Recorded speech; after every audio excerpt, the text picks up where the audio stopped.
أول ما بيبقى عندي شوية شوربة حلوين لازم أعمل الوصفة دي، بسيطة وسهلة وكل مكوناتها موجودة في البيت. أول حاجة بنحضر خلطة كده بنقول عليها الخميرة بتاعة الوصفة دي. نحتاج كوباية ونص من اللبن، عليها معلقتين كبار من الدقيق بس مش هرميين، وكمان علبة من الزبادي اللي هي 110 جرام أو 100 جرام. بنقلبهم مع بعض كويس جدا وبعد كده بنغطيها ونسيبها على جنب لمدة نص ساعة لو في الصيف وساعة لو احنا في الشتاء.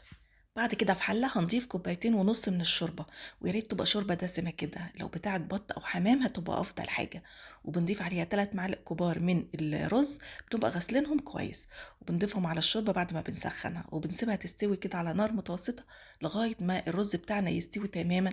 يعني لما بنضغط عليه بنلاقيه مهري كده خالص. دلوقتي بقى هنجيب الخميرة اللي كنا مجهزينها، ويكون في ايدنا بقى مضرب أو معلقة، وننزلها على الخليط بتاعنا ده واحنا بنقلب على طول. طبعا ايدنا فيها على طول واحنا بنقلب كده عشان ما تكلكعش، وكمان لغاية ما تغلي كده والقوام يبدأ ان هو يتقل. ممكن طبعا نسيبها زي ما هي كده، بس انا بفضل اديها ضربتين كده بسيط بالهاند بلندر، مجرد بس بكسر الرز شوية بسيط، يعني مش بضربها خالص يعني وبنعمها. نسيبها بقى تاخد غلوتين كده، وطبعا ايدنا فيها بنقلب كل شوية وبعد كده نرفعها من على النار.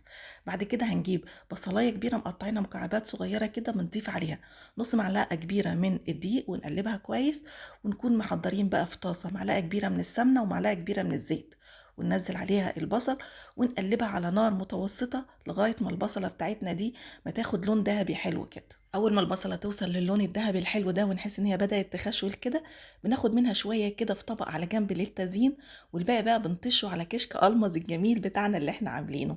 مش قادرة أوصف لكم بقى الريحة بتاعته عاملة إزاي، بجد طعمه كريمي ويجنن. بعد ما بنضيف الطشة بنسيبه ياخد غلوتين كده، ودلوقتي بقى بنشوف الحقيقة بتاعه مظبوط ولا لا، يعني نظبطه زي ما احنا عايزين. وكمان لو عندنا حتة فراخ كده مسلوقة ممكن نضيفها في الوقت ده ياخد غلوتين معاه، او ممكن كمان لو عندك نص صدر كده من الفراخ تقطعيه وتديله تشويحة وتضيفيها على الكشك في الوقت ده. بالنسبة بقى للقوام بتاع الكشك ده حسب رغبتك، أنا بحبه وسط كده، فده بالنسبة لي القوام المظبوط وهو سخن، لأنه لما بيبرد بيتقل شوية عن كده. انت عايزاه أتقل من كده بكتير، يبقى اتحكمي في كمية الشوربة وكمية اللبن اللي بتضيفيها.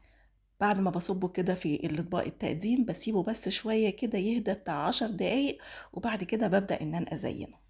ممكن طبعا نقدمه في طبق تقديم كبير زي كده، نحط فيه كل الكمية ونزينها كده بطريقة لطيفة بالبصل المقرمش ده، أو إن احنا نحطها في أطباق صغيرة، يعني كل فرد ياخد طبق بتاعه. حقيقي وصفة سهلة ولذيذة واقتصادية ومش هتاخد منك أي وقت في التحضير، وممكن تتاكل بالمعلقة كده وممكن كمان تتاكل بعيش، يعني زي ما تحبي تقدري تاكليها. لو عجبتكم الوصفة ما تنسوش تعملوا لايك وشير، وكمان تسيبولي تعليق حلو زيكم كده تحت الفيديو.